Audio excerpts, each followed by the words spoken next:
Well, good morning, everybody. So glad that you guys are with us as we jump into a new series today. Before we get to the message, I do want to say something very quickly to every single person who lives in and or works in Harrison County. As you guys all know, we're working on a big project this year. It's the biggest project I've ever worked on while being at Mosaic for the last 6 years plus. Big project is we're trying to launch a campus in Harrison County later this year, hopefully opening on August 6th. And so I want to put another date on your calendar if you live in and or work in Harrison County. The date I want to give you is Sunday, April 30th. From 12 to 1 o'clock. It's a really important day. I'm calling it a lunch and learn.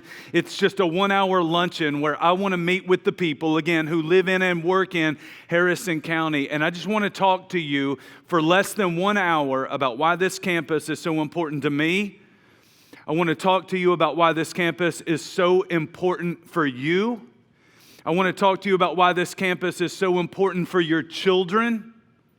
I want to talk to you about why this campus is so important for those in Harrison County who don't know Jesus. And I want to talk to you about why this campus is so important for the future of Mosaic Church.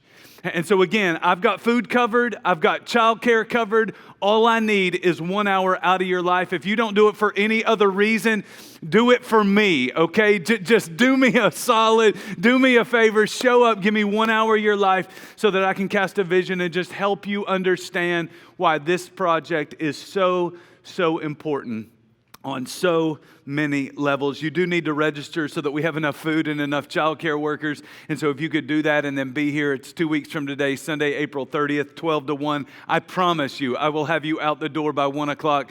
I'm banking on a pretty day and I want to get on the boat that day. So we'll be out of here. I promise you, I won't keep you all afternoon, all right? But with that being said, I do want to jump back into our study of the Gospel of John. We have been in this book now for about 17 months. And this new series that we are starting today is a series that will be the last series in our entire study of the Gospel of John. The new series is called Hard to Believe. Now, we've been studying this book for a really long time, and all throughout this book, we have seen John, who was one of Jesus's closest friends, tell us a lot about the person of Jesus Christ. For 3 years, John saw almost everything that Jesus did. For 3 years, John heard almost everything that Jesus taught. And over the course of 3 years, John heard every significant claim that Jesus made. And at the end of that 3 years, some other guys wrote down what they heard about Jesus and validated and documented the whole story. But then years later, before John died, John thought, man, there's some things that I need to say that the other guys didn't say. And so he added more. He wrote his own gospel so that we would have a more complete picture of who Jesus was. John's desire is that we would know Jesus the way he knew Jesus, as one of Jesus' closest friends while he was on the earth. Now, I want to admit to you that as we have studied the Gospel of John, we have come across many different things that are hard to believe. And every time we come to something like that, I have been really honest with you that this is hard to believe. But what I have also done every time we come to a story like that is I take the time to show you why there is also good reason to believe. I've shown you why there's good reason to believe the claim that Jesus made when he said, I am God. I have shown you why there's really good reason to believe that Jesus performed all kinds of miracles while he was on the earth. Even his biggest critics did not deny these things. But now we come to the very end of the book. We read the story where Jesus died, and then we come to another story about how Jesus was raised from the dead. And that one is another one that is really hard to believe. As we get started, I want to point out to you that this one is not just hard for us to believe. This one was even hard for the original followers of Jesus to believe. In fact, at the very end of Matthew's gospel, Matthew tells us that Jesus came up out of the grave, that Jesus has defeated death, and that he is walking around on this earth. He starts to appear to different people in different locations. In fact, Jesus does this a lot after his resurrection. The New Testament documents that Jesus made 13 different appearances to people after he was raised from the dead. In Matthew chapter 28, we read about one of those instances where Jesus is setting up a meeting with his disciples, and he says, guys, I want to see you again. We're going to meet on that mountain, and you better be there. And so Matthew chapter 28, verses 16 and 17, this is what Matthew tells us. He says, then the 11 disciples went to Galilee, to the mountain where Jesus had told them to go. When they saw him, they worshiped him, but some doubted. I want you to think about that. These guys who had followed Jesus for 3 years, they are looking at the living Jesus with their own eyes. And Matthew says that in that moment, a lot of them were still struggling with doubt. To be honest, that doesn't surprise me at all, and I don't really blame them. I mean, when I see things in my life that defy what I know to be possible, my mind tells me that can't be true. My mind immediately tells me there's got to be some sort of trick, that there's got to be some sort of explanation to what I'm seeing. I'll give you a couple of examples. A couple of weeks ago, I was on the internet and I saw this picture of this guy who was like a street magician, and he was levitating. And when I saw it on the street, I was like, man, that is unbelievable. And I'm really looking at it and I'm trying to figure it out, because I'm like, there's no way that really happened. It was one of those things that was hard for me to believe. And so I thought in my mind, logically, I thought there's got to be some sort of explanation for what I'm seeing. And sure enough, there was a great explanation for what I'm seeing. Throw a picture up on the side screen. I saw the picture on the right, and I was like, how is he doing that? It is unbelievable. But then you see the explanation on the left. There's this steel structure. The dude just sits on that piece where his left hand is. He has clothes that cover up most of the structure so that you can't really see what's happening. I'm looking at that and I'm realizing, oh, it's just an illusion. He appears to be levitating, but he's not really levitating, right? Shortly after that, I saw another video where I saw a guy who had literally been cut in half, and this dude was riding a bike. Has anybody seen this video? Check it out. This is unbelievable, okay? Like, this dude is literally cut in half, and he is riding a bicycle through the park. People are looking at him, and they are like trying to figure it out. But what they are thinking, what all of us are thinking right now, is there's no way that's real. Look at that dude. That's my favorite. Like, what is going on here, right? Look at that face, right? You look at it and you go, man, I don't know how to explain that, but I absolutely know that did not really happen. And I'm telling you, that is exactly how the original followers of Jesus felt when they saw the resurrected Jesus.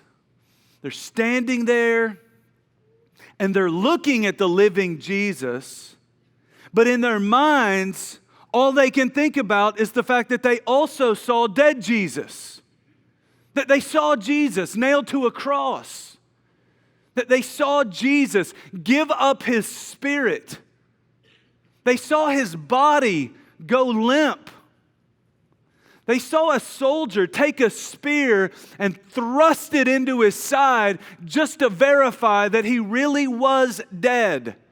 They saw Nicodemus and Joseph of Arimathea go and take the bloody, beaten body down off the cross, prepare it for burial, and lay it in a tomb. And now all of their senses are telling them, Jesus is not dead. Jesus is alive. And Matthew tells us in a very candid, honest way that some of them Close followers, people who are loyal, loving Jesus kind of people. They're looking, and some of them worshiped, and there were a lot of them that doubted.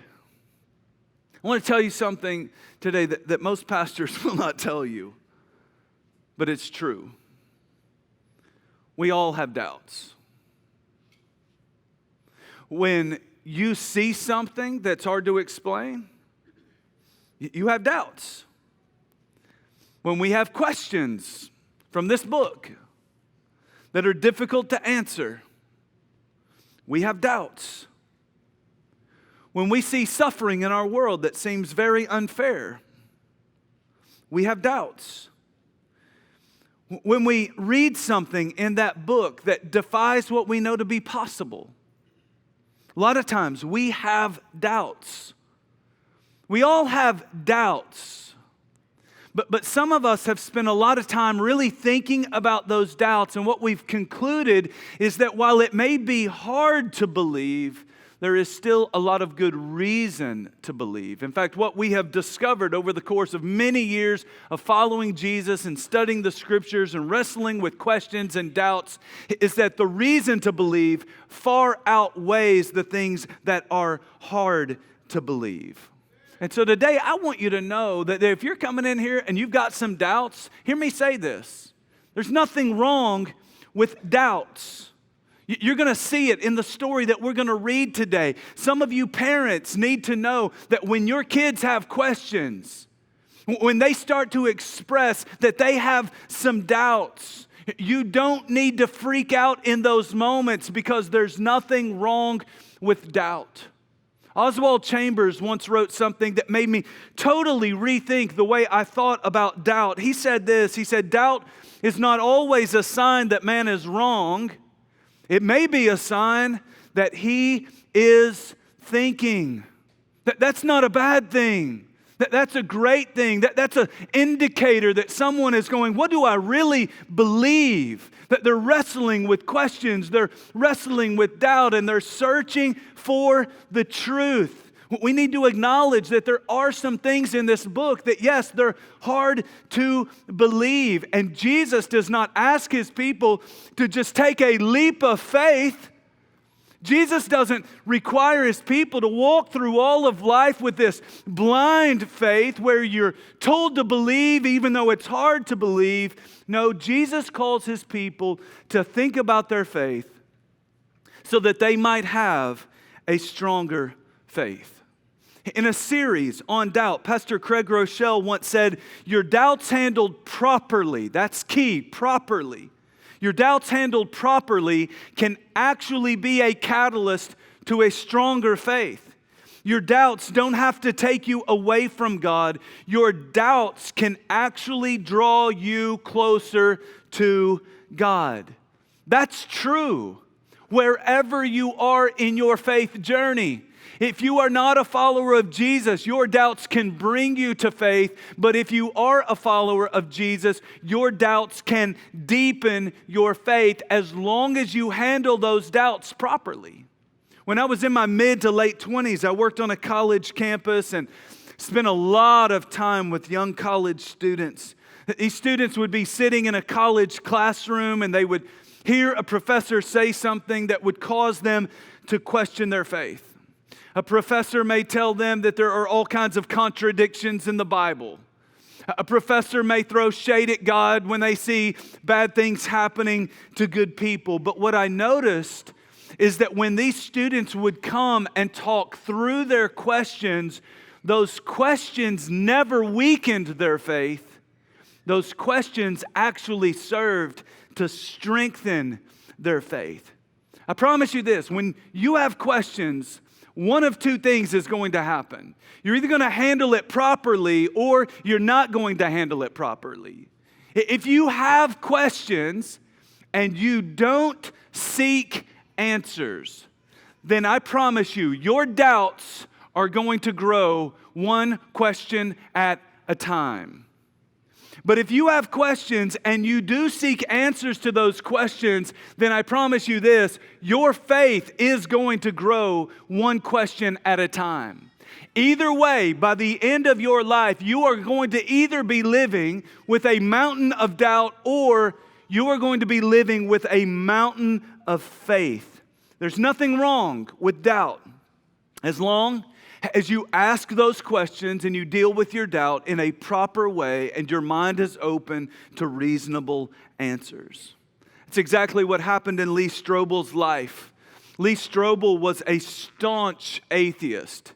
When his wife converted to Christianity, he decided that he was going to use his investigative journalist skills as a newspaper columnist, and he was going to go to work to disprove his wife's faith.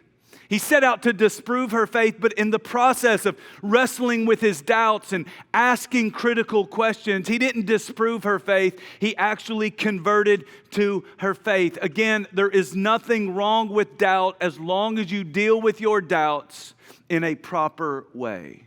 In fact, that's exactly what you're going to see in the story today. Follower of Jesus. His name was Thomas. He's kind of gotten a bad rap in the Christian community. But it's undeserving. Because when you look at the way Jesus interacts with this man named Thomas, Jesus doesn't condemn him. Jesus doesn't shame him. Jesus invites him into a place where he can find the evidence that he needs to gain the faith that Jesus wants him to have. John chapter 20, verses 24 and 25. This is what we're told. Now Thomas, also known as Didymus, one of the 12, was not with the disciples when Jesus came. So remember last week, Easter Sunday, disciples were in a room and Jesus showed up. Thomas wasn't there. That's important. So the other disciples told him, "We have seen the Lord." But he said to them, "Unless I see the nail marks in his hands, and put my finger where the nails were, and put my hand into his side, I will not believe." Now, as we get into the story today, I really want you to understand what is happening here, because many times this story has been misunderstood, and in some cases it's even been completely misrepresented. Richard Dawkins, for example, is an outspoken atheist who is known to be very, very critical of Christianity. When talking about this very story, he said this. He said, "The story of doubting Thomas is told not so that we shall admire Thomas, but so that we can admire the other apostles in comparison to Thomas. Thomas demanded evidence. The other apostles, whose faith was so strong that they didn't need evidence, are held to us as worthy of imitation." Now, what is Dawkins saying? As a critic of Christianity, Dawkins' point is simply this. He believes that Christians historically have vilified this guy named Thomas because he needed evidence or he asked for evidence. Thomas is vilified, but all of the other apostles are glorified because they didn't need evidence because their faith was so strong. Dawkins would tell you that Christian leaders, they don't want you to be like Thomas. They don't want you to think. They don't want you to ask questions. They don't want you to search for answers or look for evidence or demand any kind of proof.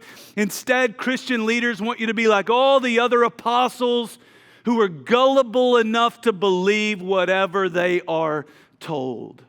Dawkins would say that that's the kind of faith that Christians really want you to have, a blind faith and a ridiculous faith. I want you to hear me say this. Nothing could be further from the truth. Dawkins says that Thomas required evidence in order to believe. That's absolutely true. But the other disciples, they also required evidence before they would believe. What Dawkins is doing here is he's completely twisting and manipulating the story in order to make a critical point of Christianity that he could not make if he read the real story. Did the other apostles just walk around with a blind faith and their faith was so big they didn't need any evidence? No. The only reason they believed is because they had already seen the evidence for themselves at a time when Thomas simply wasn't present. You look at this story and you realize the other apostles didn't believe because they had a great faith or because they walked through life with a blind faith. No, they just received evidence at a time when Thomas wasn't there. These followers of Jesus are all normal guys, just like you and just like me.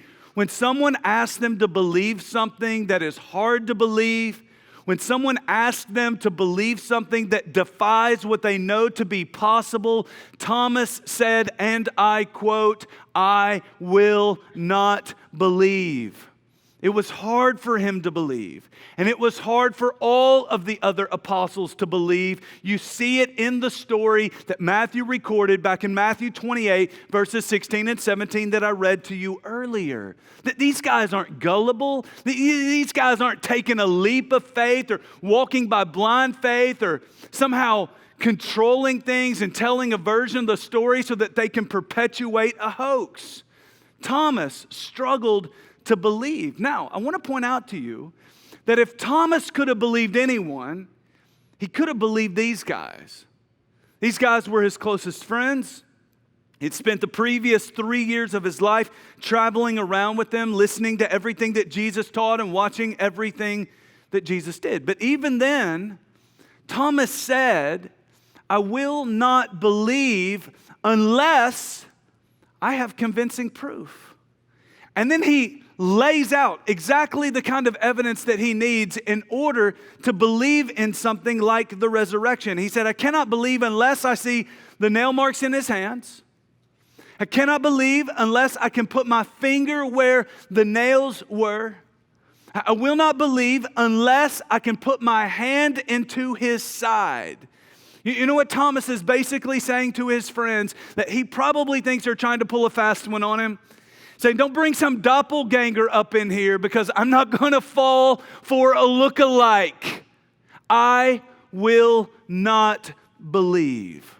Now, if you are not a follower of Jesus, if you are someone who says, that's one of those things that I can't believe, I want you to really, really think about the words that Thomas used. And I want to ask you this. Would you say that I cannot believe? Or would you say, I will not believe? Because those two things are usually two totally different things. People who say, I won't believe, it's usually based on some kind of negative experience that they've had in life. So you usually hear people say things like, I won't believe in a God that allows bad things to happen to good people. I won't believe in a God who wasn't there for me when I needed him the most. I won't believe in a God who allows so much suffering and injustice in this world. Okay? Hear that a lot. But for other people, it's not that I won't believe as much as it is I can't believe. That these people, they don't struggle on an experience level. These people are struggling instead on an intellectual level. That they can believe and they will believe if someone can answer some of the questions that they have. And so I just want to push in on you today, and I want to ask you, for you, which one is it? Is it I won't? Or is it I can't? Whatever it is for you, it's important for you to know what the doubt is really about. A couple of months ago, I was hanging out with this guy who's kind of big into the scientific community. We agreed that we would read some books together that highlighted some of the tensions between faith and science, and then we would sit down over dinner together and we would discuss the book and kind of talk through those things. And so we did that. We were eating dinner together and Over the course of dinner, I addressed a lot of his intellectual objections to Christianity. And then he finally said, I think that I don't really have a difficult time being able to reconcile faith and science. I think the real problem is a problem that I've had with past experiences in the church. And that moment for him was a very important moment in his faith journey, because in that moment he was able to see very clearly what the doubt was really about. Stop hiding behind the claims of sciences, but because there is no discrepancy between what science teaches and what faith teaches. My friend Marcus and I could sit down with you and we could walk you through that all day, every single day. I promise you. Okay? But if it's an intellectual question, let's talk about that. But if it's an experience question, then let's talk through that. You have to know what the doubt is really about. And so I asked him, I said, if it's not a tension between faith and science and it's about an experience in your past, tell me about your experience in the past. And so he started to talk to me about the church that he grew up in. And as I listened to him, my heart broke. And I finally told him, I said, you know what? If that were my story, I don't think I would trust people in the church either. But then I told him this. I said, don't let the church keep you from Jesus. That happens a lot.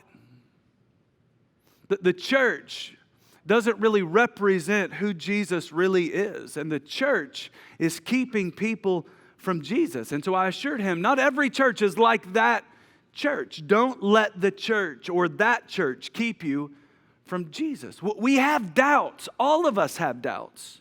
Sometimes it's a doubt in our mind, and sometimes it is a doubt in our hearts, but because of an experience that we've had in our lives. But I need to point out to you that there is a third category of people, and we need to be honest about it. There are a lot of people who don't want to believe because they don't want to change. I want to know, is that you? It's not that you can't believe, it's that you don't want to believe, because you know that if you believe, Jesus is going to get a hold of your life, and Jesus is going to change your life. Deep down inside, there are a lot of people who won't believe because they don't want to change. And I would tell them they are exactly right about that. That if you keep hanging around Jesus long enough, Jesus is going to get a hold of your life, and Jesus is going to change your life, just like he did for Thomas. Look at the next few verses, John 20, 26 to 29. A week later, his disciples were in the house again, and Thomas was with them. Though the doors were locked, Jesus came and stood among them and said, "Peace be with you." Then he said to Thomas, "Put your finger here. See my hands. Reach out your hand and put it into my side. Stop doubting and believe."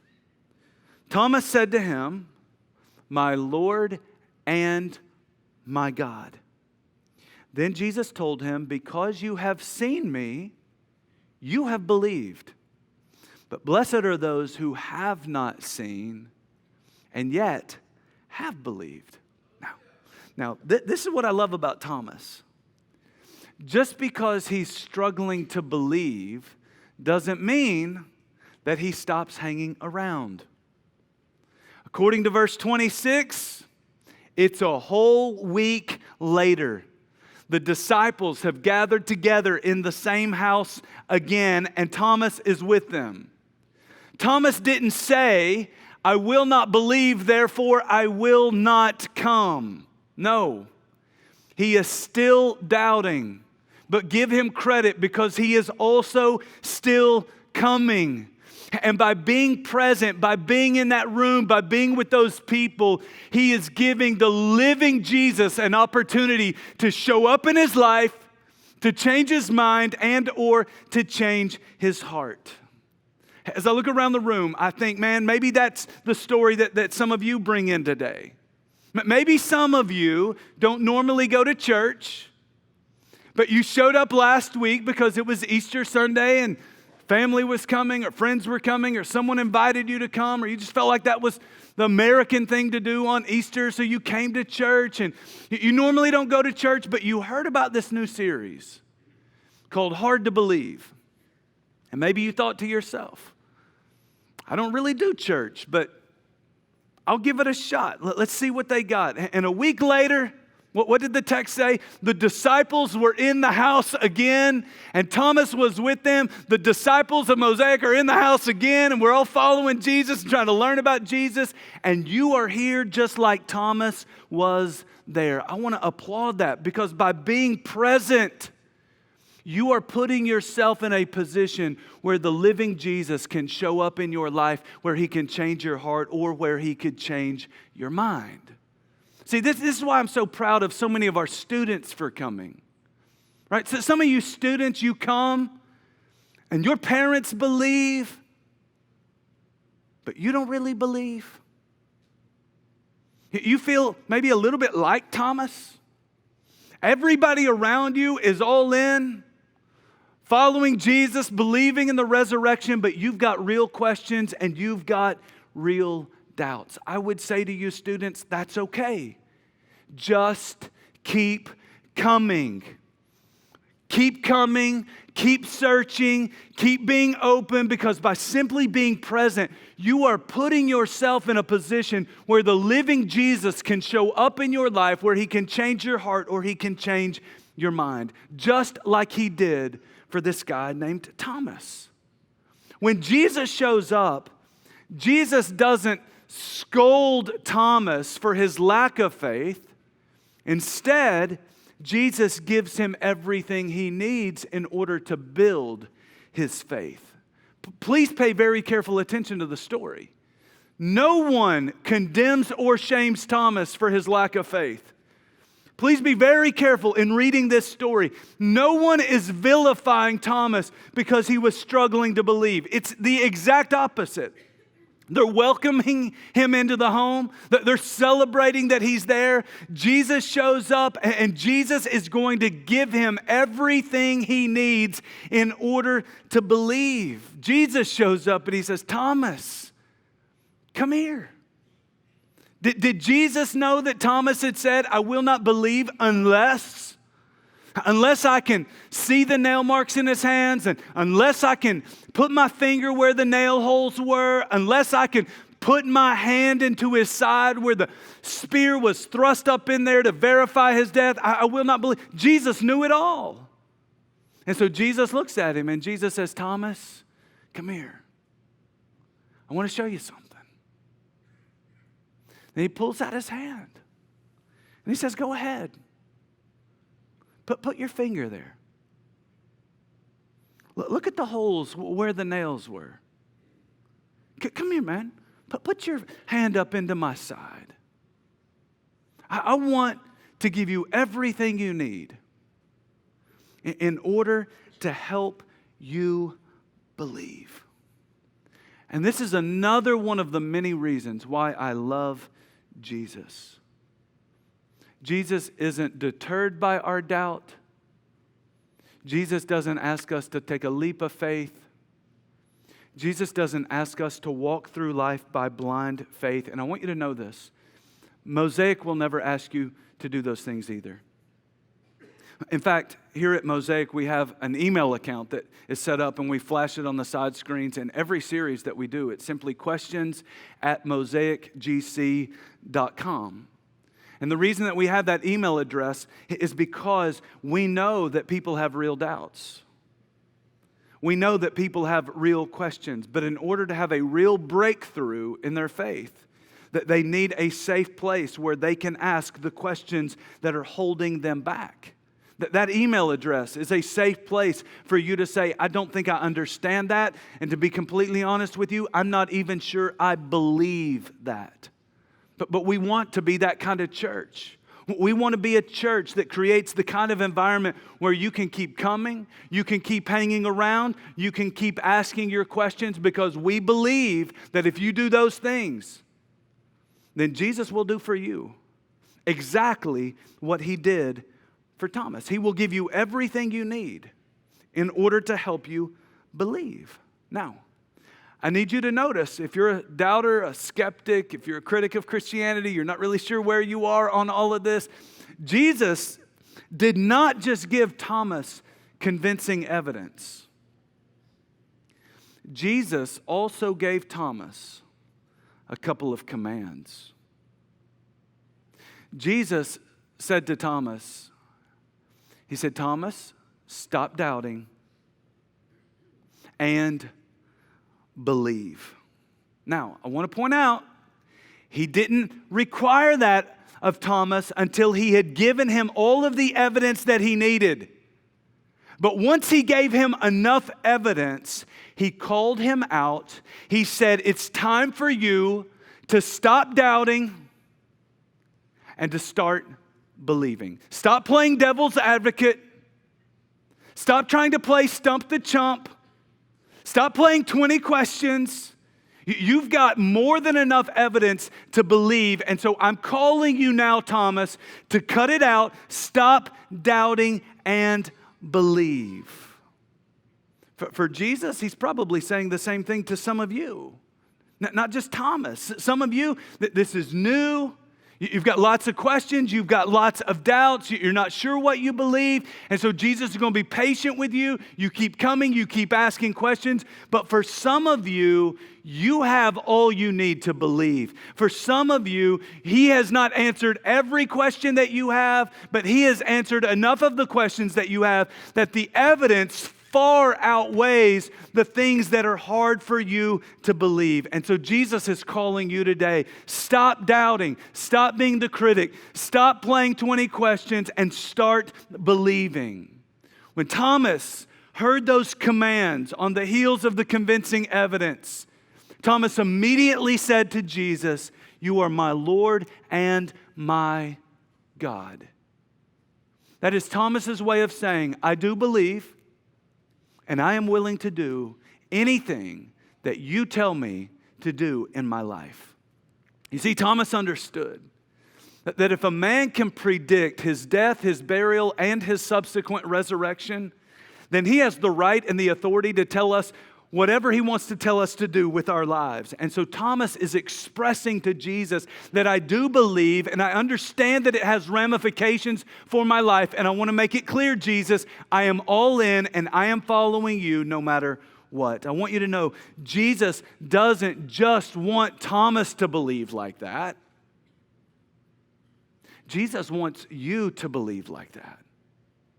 You can hear it in Jesus' own words. He basically looks at Thomas and says, Thomas, good for you. You were able to see and believe. But blessed are the ones who will never see, but they will still believe. Who's Jesus talking about? He's talking about you. He's talking about people like me, people who don't have the ability to actually see it with our own eyes and then believe. But we have a lot of evidence in this book. We have a lot of evidence in church history. We have a lot of evidence that we can look at and we can go, it may be hard to believe, but there are a lot of good reasons to believe, and so I'm all in. That right there is the very essence of faith.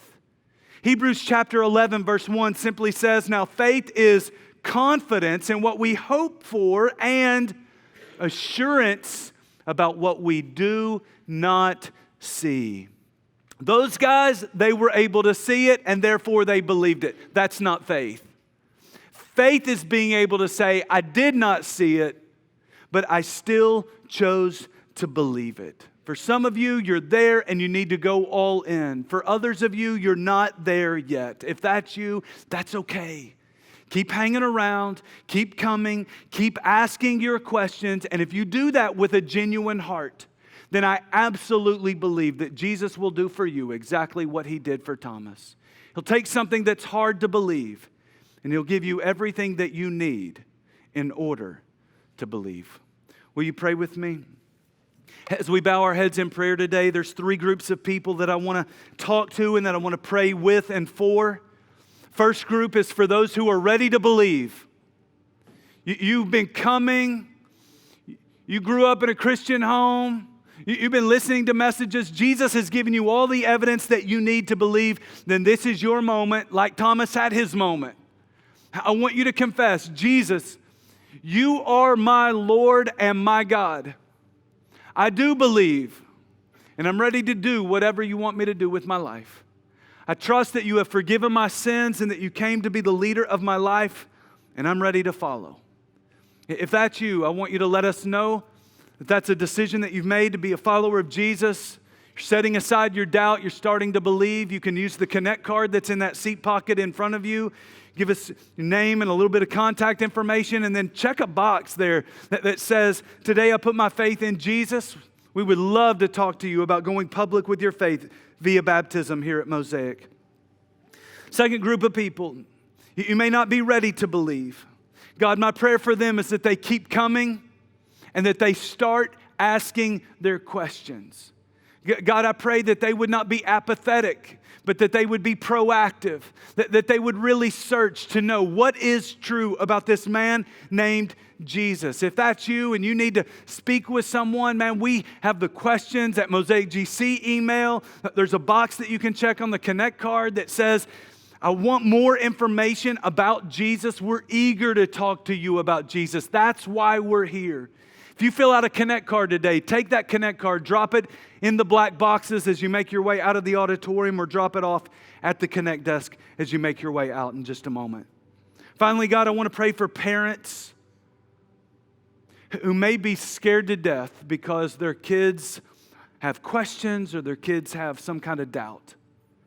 God, I pray that they would not freak out when they see the doubt, but I pray, God, that they would see that these are great signs that my kids are thinking.